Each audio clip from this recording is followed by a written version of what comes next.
Hello, नमस्कार दोस्तों। एक बार फिर से स्वागत है हमारे YouTube चैनल स्टडी विद विकास में। आज का जो टॉपिक है ये बहुत ही खास है, क्योंकि आज हम लोग 31 अक्टूबर को एकता दिवस के रूप में मना रहे हैं, क्योंकि आज के दिन ही सरदार वल्लभ भाई पटेल जी का जन्म हुआ था। तो मैं आपको बता दूं कि जो भारत की एकता और अखंडता के जो शिल्पकार हैं, लौह पुरुष हैं, भारत रत्न प्राप्त करता हैं, सरदार वल्लभ भाई पटेल जी की आज जयंती है। इसलिए मैं सबसे पहले भारत की एकता और अखंडता के शिल्पकार लौह पुरुष भारत रत्न सरदार वल्लभ भाई पटेल को उनकी जयंती पर कोटि कोटि नमन करता हूं। ठीक है, आज का जो वीडियो है इसमें बहुत ही सटीक जानकारी है जो आपके आने वाले एग्जाम्स के लिए बहुत ही ज़्यादा महत्वपूर्ण है। ज़्यादा देर ना करते हुए स्टार्ट करता हूं मैं इस वीडियो को। एक जानकारी ऊपर लिखी है, अगर आप जीके जीएस के एस्पायरेंट्स हैं, किसी भी एग्जाम की आप तैयारी कर रहे हैं, तो आप हमारे पेड बैच से भी जुड़ सकते हैं और आपको हमारे व्हाट्सएप नंबर 7499974169 पर यस लिखकर भेजना होगा। ठीक है, ज़्यादा देर ना करते हुए शुरू करता हूं आज का वीडियो। देखिएगा ध्यान से। टॉपिक है अखंड भारत का सपना, सरदार वल्लभ भाई पटेल 1875 से 1950, ये टॉपिक है। तो ध्यान से देखिएगा, एक एक पॉइंट को बहुत आराम से देखिएगा। 31 अक्टूबर को लौह पुरुष सरदार वल्लभ भाई पटेल का जन्मदिन एकता दिवस के रूप में मनाया जाता है। इसे सरदार वल्लभ भाई पटेल की 144वीं जयंती के रूप में मनाया जा रहा है। तो ध्यान से देखिएगा, इसमें लिखा हुआ है 144वीं जयंती। मुझे लग रहा है ये मिसप्रिंट हो गया है, तो ये 144वीं जयंती नहीं है। मैं आपको बता दूं, आज हम लोग सरदार वल्लभ भाई पटेल जी की 147वीं जयंती मना रहे हैं। कौन सी जयंती मना रहे हैं? 147वीं 147 2022 को 147वीं जयंती हम लोग मना रहे हैं। ठीक है ना। आगे देखिएगा, राष्ट्रीय एकता दिवस को पहली बार 2014 में नई दिल्ली में भारत की केंद्र सरकार द्वारा तय किया गया था। 2014 में पहली बार मनाया गया था और आज हम 147वीं जयंती मना रहे हैं। इनके परिचय की अगर मैं बात कर लूं, इनके परिचय से हर कोई वाकिफ है, लेकिन फिर भी मैं बता दे रहा हूं। सरदार वल्लभ भाई पटेल का जन्म 31 अक्टूबर 1875 को गुजरात में हुआ था। लंदन जाकर उन्होंने बैरिस्टर की पढ़ाई की और वापस आकर अहमदाबाद में वकालत करने लगे।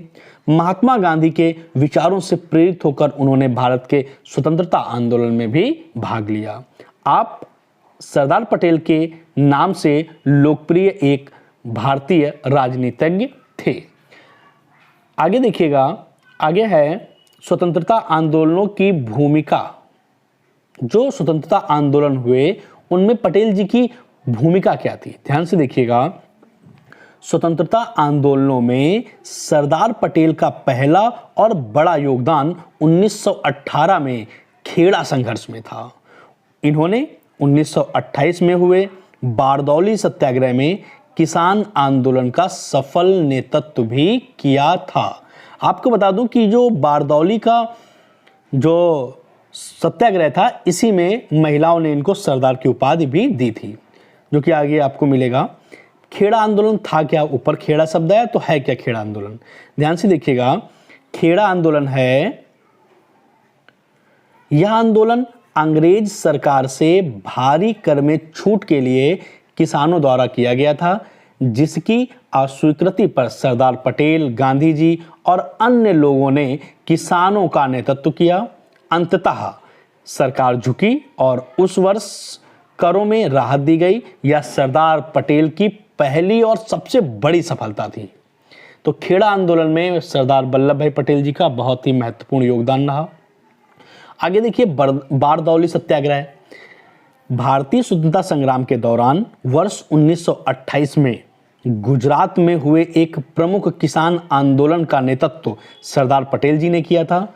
उस समय प्रांतीय सरकार ने किसानों के लगान में 30% तक की वृद्धि कर दी थी। पटेल ने इस लगान वृद्धि का जमकर विरोध किया। इस आंदोलन की सफलता के बाद वहां की महिलाओं ने वल्लभ भाई पटेल को सरदार की उपाधि प्रदान की। सरदार पटेल को गांधी जी की अहिंसा नीति ने प्रभावित किया, इसलिए गांधी जी द्वारा किए गए सभी स्वतंत्रता आंदोलनों जैसे असहयोग आंदोलन, स्वराज्य आंदोलन, दांडी यात्रा, भारत छोड़ो आंदोलन जैसे सभी आंदोलनों में सरदार पटेल जी की महत्वपूर्ण भूमिका और अहम भूमिका रही। तो खेड़ा आंदोलन, बारदौली आंदोलन और कई ऐसे आंदोलन थे जिनमें सरदार पटेल जी ने अहम भूमिका निभाई। तो ये सब काम की बातें हैं, ध्यान रखिएगा। आगे देखिएगा ध्यान से, आगे है कांग्रेस में कराची अधिवेशन। काम की बात है ये, ध्यान दीजिएगा इस बात पर। जो कराची का अधिवेशन हुआ है उसमें जो कांग्रेस का कराची अधिवेशन है, इसमें सरदार पटेल जी की भूमिका क्या रही, देखिएगा ध्यान से। इसमें इनकी खास भूमिका थी कि 29 मार्च 1931 में कराची में किए गए कांग्रेस अधिवेशन में गांधी इरविन समझौतों यानी दिल्ली समझौता को स्वीकृति प्रदान की गई थी। तो गांधी इरविन समझौता 1931 में हुआ था, यानी इसी को दिल्ली समझौता भी कहते हैं। ध्यान से देखिए दीजिएगा इस बात पर, इंपॉर्टेंट पॉइंट है। मैं बता रहा हूं कि इसमें सारे इंपॉर्टेंट पॉइंट ही रखे गए हैं जो आपके आने वाले एग्जाम्स के लिए बहुत ही ज्यादा महत्वपूर्ण हैं। इसकी अध्यक्षता सरदार वल्लभ भाई पटेल ने की थी। इसमें पूर्ण स्वराज के लक्ष्य को फिर से दोहराया गया तथा भगत सिंह, राजगुरु, सुखदेव की वीरता और बलिदान की प्रशंसा की गई। यद्यपि कांग्रेस ने किसी भी प्रकार की राजनीतिक हिंसा का समर्थन करने की अपनी नीति दोहराई। ठीक है ना। आगे देखिएगा, कराची अधिवेशन में जो कांग्रेस का प्रस्ताव था, यह भी काम की बात है, देखिएगा। हाँ जी, जो कराची अधिवेशन था इसमें कांग्रेस का प्रस्ताव क्या था, देखिएगा ध्यान से। इस अधिवेशन में कांग्रेस ने दो मुख्य प्रस्तावों को अपनाया, जिनमें एक मूलभूत राजनीतिक अधिकारों से संबंधित था तो दूसरा राष्ट्रीय आर्थिक कार्यक्रमों से संबंधित था। ठीक है ना, यहां तक समझ में आया होगा। ध्यान से आगे देखिएगा, आगे लिखा हुआ है मूलभूत राजनीतिक अधिकारों से जुड़े निम्नलिखित प्रावधान थे। अब इसके प्रावधान क्या थे, ये खास बात है, ये देखिएगा। तो मूलभूत राजनीतिक अधिकारों से जुड़े प्रस्ताव में निम्नलिखित प्रावधान थे। क्या क्या प्रावधान थे, ध्यान से देखिएगा।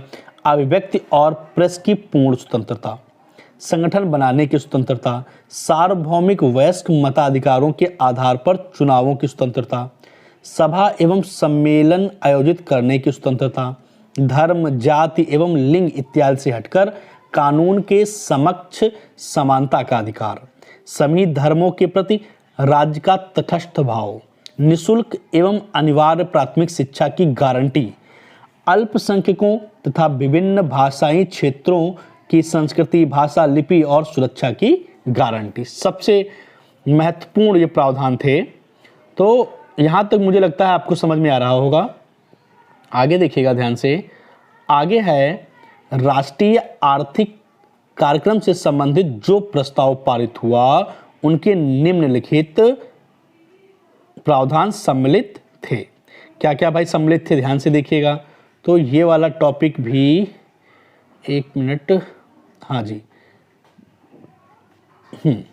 तो जो राष्ट्रीय आर्थिक कार्यक्रम से संबंधित जो प्रस्ताव पारित हुआ उससे निम्नलिखित प्रावधान सम्मिलित थे। क्या क्या सम्मिलित थे, किसानों को कर्ज से राहत और सूदखोरों पर नियंत्रण किया गया। अरे वाह। मजदूरों के लिए बेहतर सेवा शर्तें रखी गई, महिला मजदूरों की सुरक्षा के काम किए गए तथा काम के नियमित घंटे निश्चित किए गए।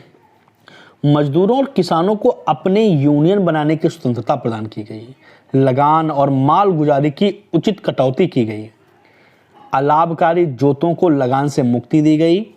प्रमुख उद्योगों, परिवहन और खदान को सरकारी स्वामित्व एवं नियंत्रण में रखने का वायदा किया गया। इन प्रावधानों के साथ साथ कॉन्फ्रेंस ने भी यह घोषणा की कि जनता के शोषण को समाप्त करने के लिए राजनीतिक आजादी के साथ साथ आर्थिक आजादी भी आवश्यक है। अतः यह कहना उचित है कि कांग्रेस का कराची अधिवेशन वास्तव में उसकी मूलभूत राजनीतिक एवं आर्थिक नीतियों का दस्तावेज था। अगर मैं इस अधिवेशन की बात करूं तो इसका प्रभाव हमारे वर्तमान में देखने को मिलता है, इसकी झलक देखने को मिलती है। आज हम लोग जहां पर हैं, इन सब चीजों का बहुत ही ज्यादा महत्व रहा और आज भी है। आगे देखिएगा ध्यान से, रियासतों का एकीकरण।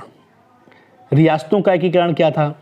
देश की स्वतंत्रता के बाद सरदार वल्लभ भाई पटेल उप प्रधानमंत्री के साथ साथ प्रथम गृह, सूचना तथा रियायत विभाग के मंत्री भी बने। अरे वाह! 500 ध्यान से देखिए, 562 छोटी बड़ी रियासतों का भारतीय संघ में विलीनीकरण करके भारतीय एकता का निर्माण किया। भारतीय एकता का निर्माण कर दिया, इसीलिए भारतीय एकता के शिल्पकार कहे जाते हैं सरदार पटेल जी। आगे देखिएगा ध्यान से, आगे है उड़ीसा में 23, नागपुर में 38, काठियावाड़ में 250 तथा मुंबई पंजाब जैसे 262 रियासतों को भारत में मिलाया। जम्मू कश्मीर, जूनागढ़ तथा हैदराबाद राज्य को छोड़कर सरदार पटेल ने सभी रियासतों को भारत में मिला लिया था। इन तीनों रियासतों में भी जूनागढ़ को 9 नवंबर 1947 को भारतीय संघ में मिला लिया गया और जूनागढ़ का नवाब पाकिस्तान भाग गया था। हैदराबाद भारत की सबसे बड़ी रियासत थी। वहां के निजाम ने पाकिस्तान के प्रोत्साहन से स्वतंत्र राज्य का दावा किया और अपनी सेना बढ़ाने लगा। हैदराबाद में काफी मात्रा में हथियारों के आयात से सरदार पटेल चिंतित हो गए। अतः 13 सितंबर 1948 को भारतीय सेना हैदराबाद में प्रवेश कर गई और 3 दिन बाद निजाम ने आत्मसमर्पण कर भारत में विलय का प्रस्ताव स्वीकार किया। हमारे पटेल साहब कोई नॉर्मल इंसान नहीं थे। इन्होंने भारत जीतने की इनमें क्षमता थी, भारत को चलाने की क्षमता थी। ऐसे ही आज स्टैचू ऑफ यूनिटी में नहीं समाये हुए हैं, ऐसे ही नहीं इनको पूरा देश सलाम करता है। आगे देखिएगा, आज की खास बात है स्टैचू ऑफ यूनिटी। इस बात से भी आप पूरी तरीके से परिचित हैं, लेकिन फिर भी मेरा काम है बताना, मैं बताता हूं आपको। Statue of unity, statue of unity Bharat के उप प्रधानमंत्री तथा प्रथम गृह मंत्री, याद रखिएगा, भारत के पहले उप प्रधानमंत्री थे और प्रथम गृह मंत्री सरदार वल्लभ भाई पटेल को समर्पित एक स्मारक है। स्टैचू ऑफ यूनिटी भारतीय राज्य गुजरात में स्थित है। यह विश्व की सबसे ऊंची प्रतिमा है जिसकी ऊंचाई 240 मीटर है। इसके बाद विश्व की दूसरी सबसे ऊंची मूर्ति चीन में स्प्रिंग टेम्पल बुद्ध की है जिसकी ऊंचाई 208 मीटर है। ये सारे पॉइंट्स आपके एग्जाम के लिए बहुत ही ज़्यादा महत्वपूर्ण हैं।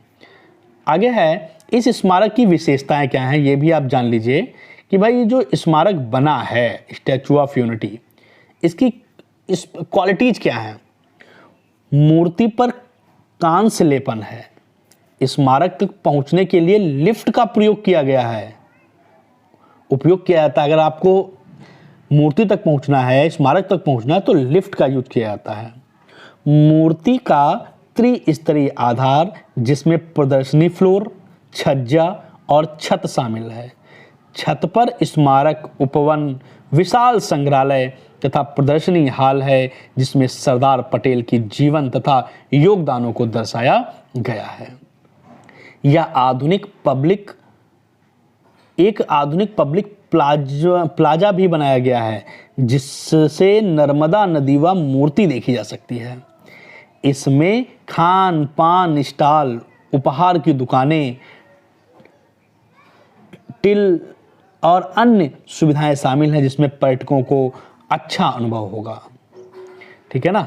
आगे देखिएगा ध्यान से, सरदार पटेल का लेखन कार्य। अगर हम उनके लेखन कार्य की बात करें तो ये भी बहुत ही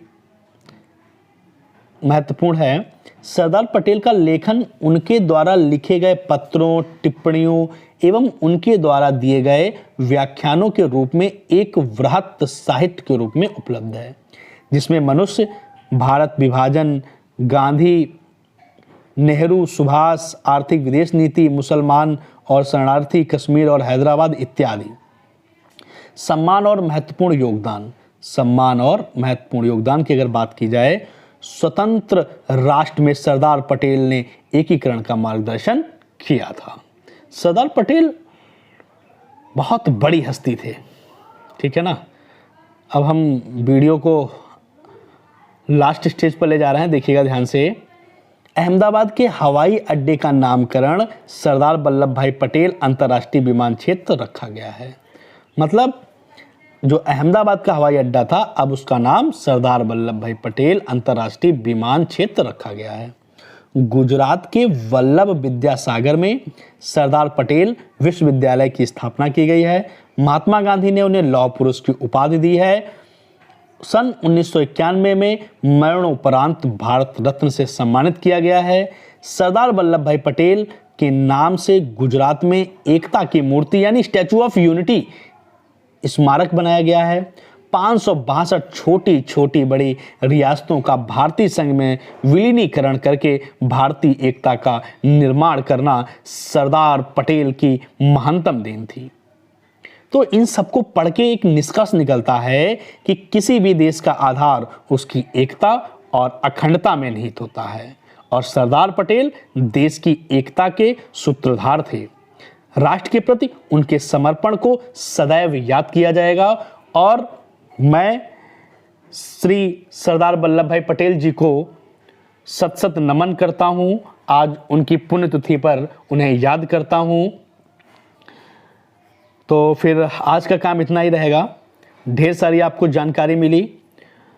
एक बात रह गई है, 31 अक्टूबर को, ये मैं शायद पहले ही बता चुका हूं, राष्ट्रीय एकता दिवस के रूप में इसे मनाया जाता है, एकता दिवस। ठीक है, ये बात भी ध्यान रखिएगा। तो ठीक है, कैसा लगा वीडियो कमेंट बॉक्स में जरूर बताइएगा। देखने के लिए धन्यवाद। मिलते हैं अगले वीडियो में।